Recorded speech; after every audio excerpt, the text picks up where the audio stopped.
السلام عليكم ورحمة الله وبركاته.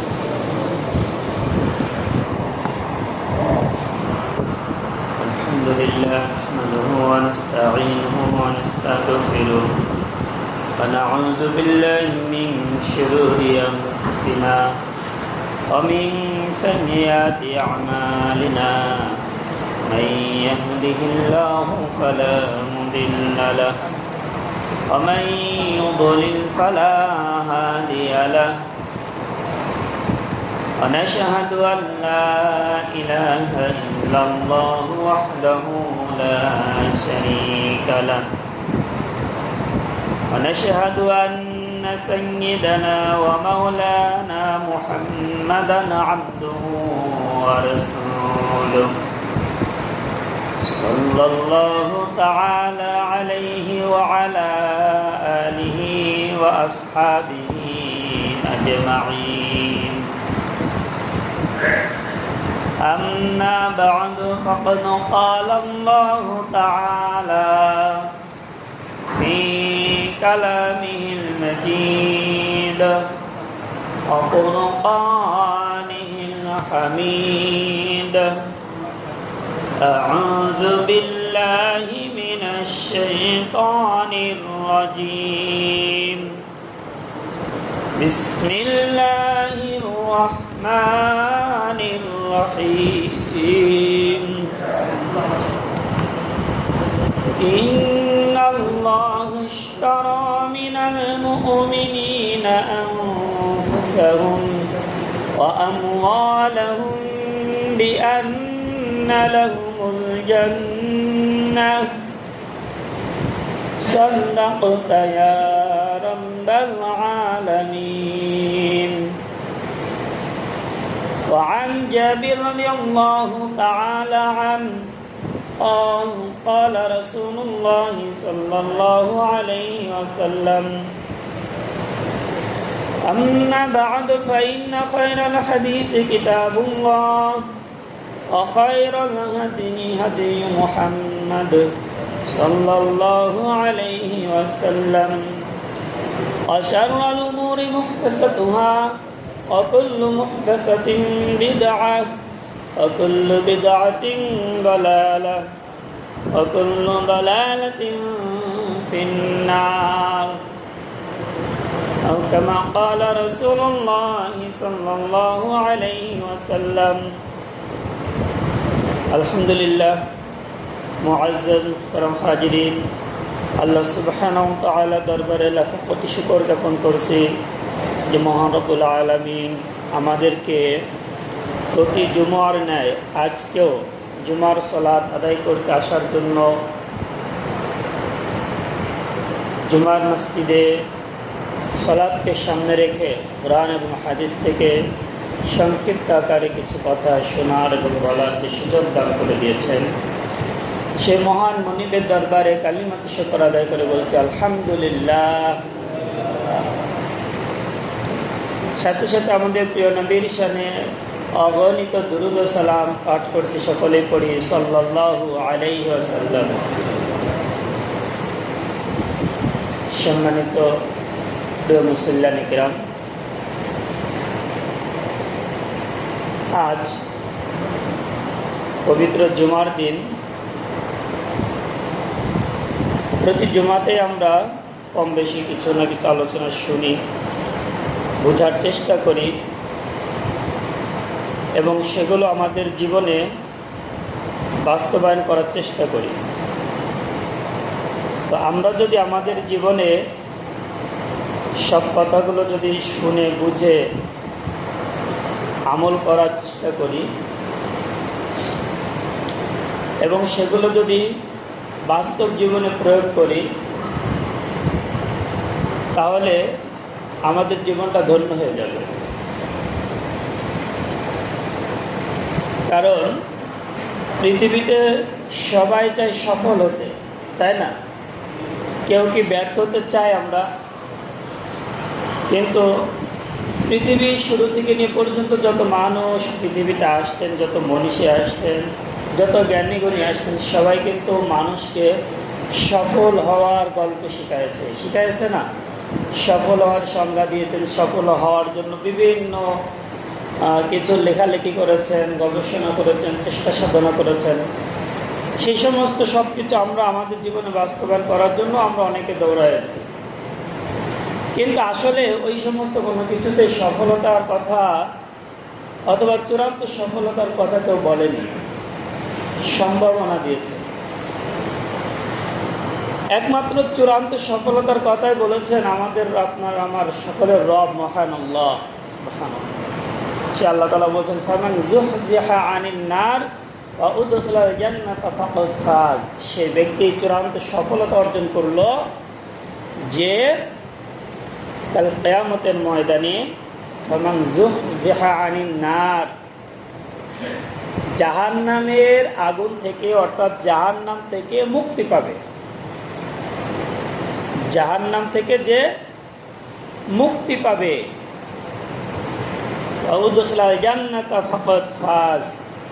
আর যে ব্যক্তি ওই ব্যক্তি জান্নাতে প্রবেশ করবে, ফাকাদ ফাজ, তাহলে ওই ব্যক্তি সফলতা অর্জন করবে। আসলে এইরকম সফলতা পৃথিবীতে একজন মানুষও বলেনি। যত মানুষ আমাদেরকে সফলতার গল্প শিখিয়েছেন, তারা চেষ্টা সাধনা করেছেন, আমরাও চেষ্টা সাধনা করছি, কিন্তু চূড়ান্ত সফলতাকে আমরা কেউ কখনো পেয়েছি? আমাদের এই দেশ সহ সারা পৃথিবীতে অসংখ্য মানুষ, অসংখ্য কোটি কোটি টাকার মালিক আছে না নাই?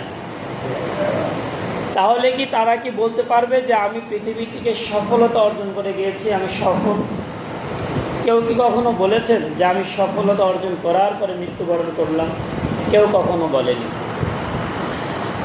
তার কোনো টাকা পয়সার অভাব ছিল না, তার কোনো অর্থ সম্পদের অভাব ছিল না, তার দেহরক্ষীর অভাব ছিল না, তার বিলাসিতার অভাব ছিল না, তারপরেও তার অভাব ছিল। সুখ খুঁজত, শান্তি খুঁজত, কিন্তু কোথাও পেত না।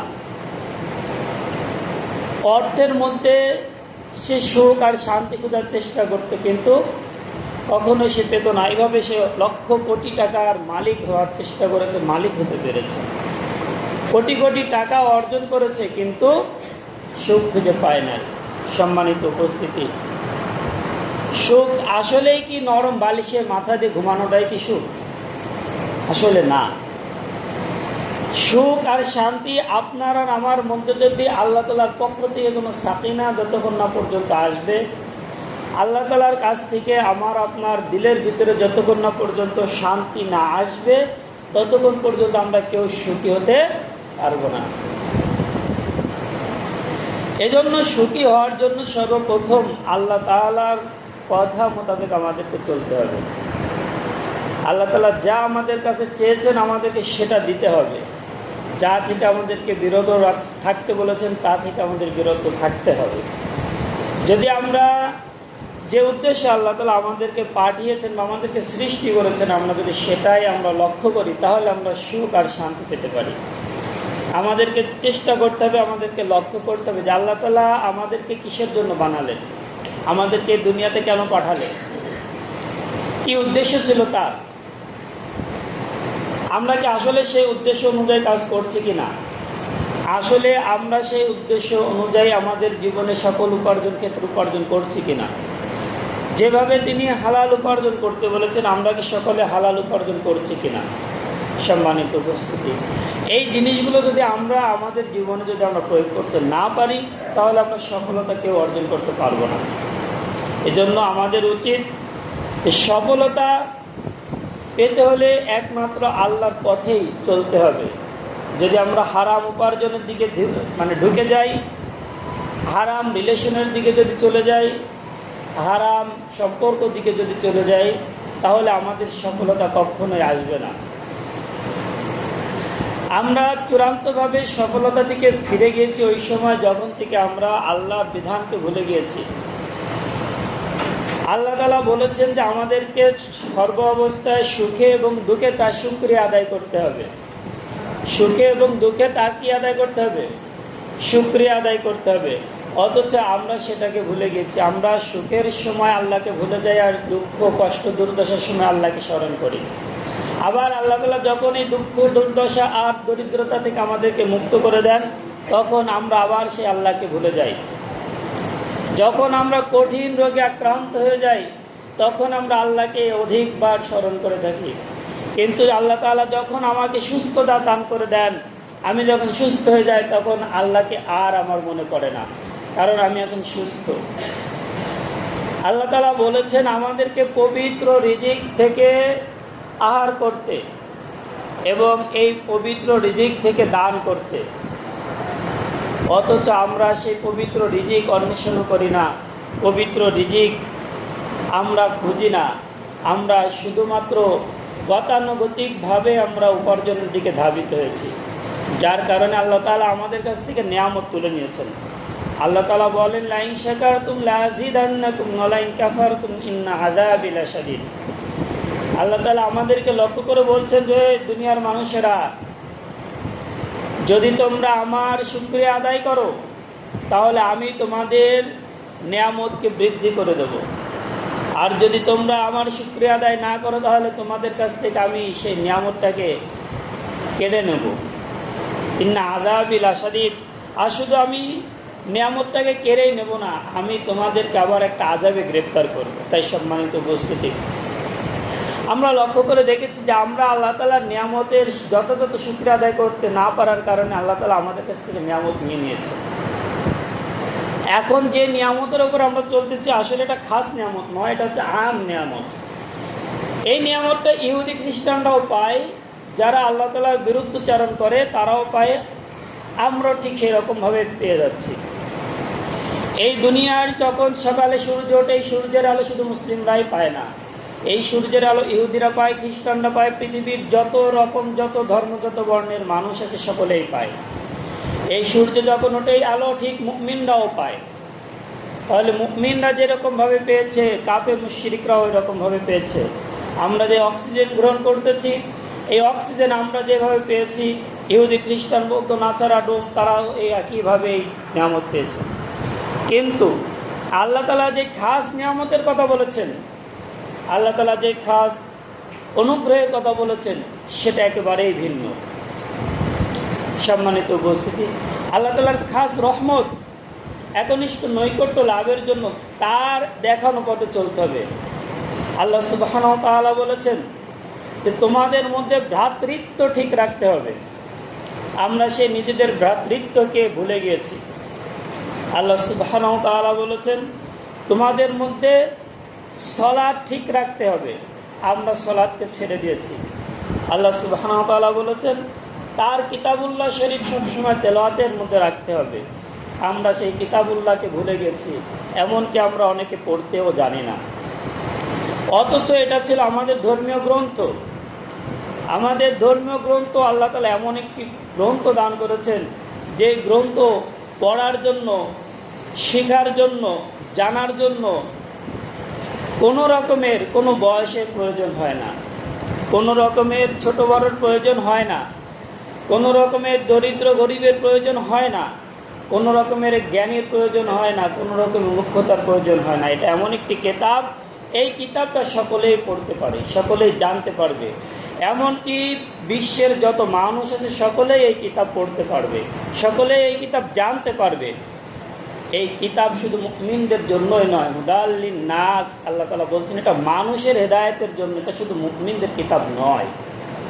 আমরা এই কিতাবটাকে শুধুই মনে করে নিয়েছি এটা আমাদের কিতাব।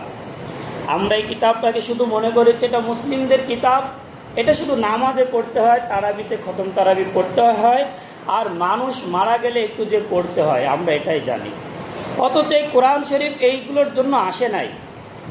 এই কোরআনুল কারীম আল্লাহ তাআলার কিতাব, কিতাবুল্লাহ এসেছে মানুষকে হেদায়েত করতে, মানুষকে দিনের পথে নিয়ে আসতে, মানুষকে সফলতার গল্প শেখাতে এসেছে। এই কিতাব এসেছে মানুষকে কিভাবে জান্নাতে নিয়ে যেতে হয়, জাহান্নাম থেকে বাঁচাতে হয়, সেই জন্য এসেছে। অথচ এই কিতাব আমরা ভুলে গিয়েছি। এই কিতাব আমাদের প্রত্যেকের ঘরে ঘরেই আছে। এই কিতাব আমাদের ঘরে ঘরে একটা গ্লাভ দিয়ে মোড়ানো আছে, হয়তো রমজান এলে পড়ি, নয়তো কেউ মারা গেলে পড়ি, হয়তো বা অসুস্থতার অবস্থায় পড়ি। কিন্তু আমরা কি কখনোই কিতাবটাকে এই জন্য গ্রহণ করে নিয়েছি যে এই কিতাবটা আমার জীবনের জন্য সর্বাঙ্গিকভাবে ওতপ্রোতভাবে জড়িত? আমি কিভাবে ব্যবসা করবে, ব্যবসার সাথে কিতাব জড়িত। আমি কিভাবে সংসার করবে, সংসারের সাথে আমার কিতাব জড়িত। আমি কিভাবে উপার্জন করবে, উপার্জনের সাথে জড়িত। আমি কিভাবে সমাজ চালাবো, সমাজের সাথে জড়িত। আমি কিভাবে রাষ্ট্র চালাবো, আমার রাষ্ট্রের সাথে জড়িত। আমি কিভাবে উপার্জন করে আবার দান করব, এর সাথে জড়িত। সম্মানিত হাজিরিন, এটাকে শুধু আমরা নিছক একটা কিতাব মনে করে নিয়েছি, আমাদের ধর্মটাকে আমরা একটা ধর্ম মনে করে নিয়েছি। আসলে এই কিতাব আর এই ধর্ম শুধু একটা গতানুগতিক ধর্ম নয়। এই কিতাব শুধুমাত্র একটি গতানুগতিক কিতাব বা বই বা পুস্তক নয়। এটা আমার আর আপনার জীবনের চূড়ান্ত একটি কিতাব, আমার আপনার জীবনের সফলতার একটি কিতাব। আমার আর আপনার এই কিতাবটি জান্নাতে যাওয়ার জন্য, আল্লাহ তাআলার নৈকট্য লাভের জন্য একটি কিতাব। অথচ এই কিতাব আমরা কেউ পড়তেও জানি না, এই কিতাব আমরা কেউ বুঝতেও পারি না। আসলে কি এই কিতাব আমাদের জন্য কঠিন? না, আল্লাহ তাআলা বলছেন এই কিতাব কারোর জন্য কঠিন নয়। ওয়ালাকাদ ইয়াসসারনাল কুরআনা লিযিকরি ফাহাল মিন মুদ্দাকির। আল্লাহ তাআলা বলছেন, কে আছো পৃথিবীর মানুষ, তোমরা আমার এই কিতাব পড়বে, তার জন্য আমি সহজ করে দেব। সম্মানিত উপস্থিতি, কে আছো পৃথিবীর মানুষ যে আমার এই কিতাব পড়বে, তার জন্য আমি সহজ করে দিব। আল্লাহ তাআলা বলছেন যে আমি কিতাবটা আরবি ভাষায় নাজিল করেছি যেন তোমাদের বুঝতে সুবিধা হয়, যেন তোমাদের বুঝতে সুবিধা হয়, যেন তোমরা হৃদয়ঙ্গম করতে পারো, এই জন্য আমি আরবি ভাষায় দিয়েছি। সম্মানিত উপস্থিতি, আরবি ভাষায় কেন কিতাব দিলেন আর আমরা কেন আরবি ভাষায় পড়তে পারি না? আরবি ভাষার কিতাব হচ্ছে এই জন্য, পৃথিবীর শুরু থেকে নিয়ে পর্যন্ত আরবি ভাষার কোনো বিকৃতি ঘটেনি। আপনি যদি আজ থেকে 2000 বছর আগের কোনো সাহিত্য বই দেখেন আর বর্তমান জামানার সাহিত্য বই দেখেন, হুবহু ভাষা একই রকম দেখতে পাবেন। অথচ আমরা যে ভাষায় আমরা সহজ মনে করি বাংলা ভাষা, আজ থেকে 100 বছর আগেকার বাংলা সাহিত্য দেখেন আর এখনকার বাংলা সাহিত্য দেখেন, দাঁত অব্দিগুলো পড়ে যাবে পড়তে গেলে। আরও যদি 200 বছর আগে যদি বাংলা সাহিত্য পড়তে যান, তাহলে দাঁত বুড়ো মানুষের একটাও থাকবে না, যুবকদের দাঁতগুলো নড়ে যাবে। তাহলে ভাষা 100 বছরের মধ্যে আমাদের কত পরিবর্তন আজ আমাদের সামনে উপস্থাপন হয়েছে। অথচ আরবি সাহিত্য মানে হাজার হাজার বছর আগের থেকে যেরকম ছিল আজও অবধি সেরকমই আছে। যার কারণে আল্লাহ তাআলা বলছেন, আমি তোমাদের সহজ বদ্ধ হিসেবে কিতাব দান করেছি। তাই সম্মানিত উপস্থিতি, আমরা কি এই কিতাবটাকে আসলেই শুধুমাত্র একটা কিতাব এই জন্য গ্রহণ করব, নাকি এটা আমার জীবনের চলার পথ হিসেবে গ্রহণ করব? কোনটা বলেন? চলার পথ হিসেবে আমাদের গ্রহণ করতে হবে। যেভাবে করে আল্লাহ তাআলা বলেছেন যে তোমরা যখন উপার্জন করবে, উপার্জন করার পরে এই উপার্জনটাকে তোমরা কি করবে? আমরা তো সকলে উপার্জন করি, তাই না? এই উপার্জন করার পরে সর্বপ্রথম এই উপার্জনটা কার কাছে ব্যয় করবে? নাকি শুধু উপার্জন করেই যাব, লক্ষ লক্ষ কোটি কোটি টাকা আমরা ইনকাম করবার টাকার উপরে সেটা বিষয়টা কি এরকম? না। আমরা যখন উপার্জন করব, উপার্জন করার পরে আল্লাহ তাআলা বলছেন সর্বপ্রথম এই উপার্জনের অর্থ তুমি ব্যয় করবে তোমার মা বাবার জন্যে। কার জন্য বলেন? মা বাবার জন্যে। অথচ আমরা দেখেছি, আমরা যখন উপার্জন করি, প্রথম উপার্জন, প্রথম বেতন, প্রথম চাষের ফসল, প্রথম যেই জিনিসটা আমাদের আসে না কেন, সেটা আমরা দরবার শরীফে দিয়ে দিই না? খানকায় দিয়ে আসি, মাজারে দিয়ে আসি, অনেক ফয়দা হাসিলের জন্য। অথচ আল্লাহ তাআলা কিন্তু এটা বলেননি। আল্লাহ বলেছেন যে তোমার উপার্জনের প্রথম খরচটা সর্বপ্রথম তুমি তোমার মা বাবার জন্য ব্যয় করবে। অথচ এটা আমরা করি না। এরপরে বলেছেন তোমার নিকটাত্মীয় স্বজনের খাতে ব্যয় করবে। এরপরে বলেছেন অসহায় দরিদ্র মানুষের জন্য ব্যয় করবে। সম্মানিত উপস্থিতি, আমি আপনি যত কিছু উপার্জন করি না কেন, আল্লাহ তাআলা বলেছেন লান তানালুল বিররা হাত্তা তুনফিকু মিম্মা তুহিব্বুন। যতক্ষণ না পর্যন্ত তোমাদের প্রিয় জিনিসটা, প্রিয় অর্থটা, মহাব্বতের ধন সম্পদটা তোমরা যতক্ষণ না পর্যন্ত আমার রাস্তায় ব্যয় করছো, ততক্ষণ পর্যন্ত তোমরা সঠিক মুমিন হতে পারবে না। লান তানালুল বিররা হাত্তা তুনফিকু মিম্মা তুহিব্বুন। আল্লাহ তাআলার কাছে প্রিয় হতে হলে আল্লাহ তাআলার এই দেখানো পথে যে অর্থ উপার্জন করি, এটা আল্লাহ তাআলার কথা আমাদেরকে অবশ্যই ব্যয় করতে হবে। যদি আমরা নিজেদের জন্য সব কিছু করি, তাহলে করতে হবে শুধুমাত্র আখেরাতের জন্য, দুনিয়ার জন্য নয়। দুনিয়ার জন্য করতে হবে ততটুকুই যতটুকু আমি আখেরাতে শাস্তি ভোগ করতে পারি। সম্মানিত উপস্থিতি, আমরা যতটুকু দুনিয়ার জন্য করি তার থেকে খুব কম করি আখেরাতের জন্য। অথচ আল্লাহ তাআলা বলছেন যে এই পৃথিবীটা তোমাদের জন্য শুধুমাত্র একটা খেল তামাশার বিষয়, কিন্তু এর থেকে উত্তম জায়গা হচ্ছে আখেরাত। অর্থাৎ আখেরাতকে বাঁচানোর জন্য দুনিয়াতে তোমাকে উপার্জন করতে হবে, দুনিয়ার থেকেই আখেরাতে তোমাকে সামানা পাঠাতে হবে। আমরা দুনিয়াতে যে অর্থ উপার্জন করি, যে ভালো কাজগুলো করি, যে দানগুলো করে থাকি, এগুলো সব আল্লাহ তাআলা আমাদের জন্য আখেরাতে জমা করে রাখেন। এজন্য আল্লাহ তাআলা কোরআনে বিশেষ বিশেষ কিছু কিছু জায়গায় বলেছেন যে তোমরা যা কিছু অর্জন করো তা তোমাদের সামনে পাঠানো হয়। অন্য অন্য জায়গায় বলেছেন তোমরা আজ যেটা পাবে এটা তোমরা অনেক আগে এখানে পাঠিয়েছিলে। অর্থাৎ আমরা যা কিছু আমাদের জীবনের জন্য করে থাকি, এটা ভালো হোক এবং খারাপ হোক, দুইটা জিনিসই আল্লাহ তাআলা আমার জন্য জমা করে রাখেন। আল্লাহ তাআলা বলছেন জাররাতিন শাররা ইয়ারা জাররাতিন খায়রা ইয়ারা, আমি তোমাদের প্রত্যেকটা যারা যারা পরিমাণ জিনিসের হিসাব তোমাদেরকে বুঝিয়ে দেব, তোমাদের কাছ থেকে বুঝে নেব, এবং প্রত্যেকটা যারা যারা জিনিস খারাপ যা কিছু করেছো সেটা তোমাদের কাছ থেকে আমি বুঝে নেব এবং এটার পাওনা তোমাদেরকে আমি দিয়ে দেব। আল্লাহ তাআলা শেষ দিনের জন্য বলেছেন ইকরা কিতাবাক কাফা বিনাফসিকা আল-ইয়াওমা আলাইকা হাসিবা। আজ হচ্ছে সেই দিন, আজ আমি তোমাদেরকে একটা কিতাব দান করতেছি, একটা আমলনামা।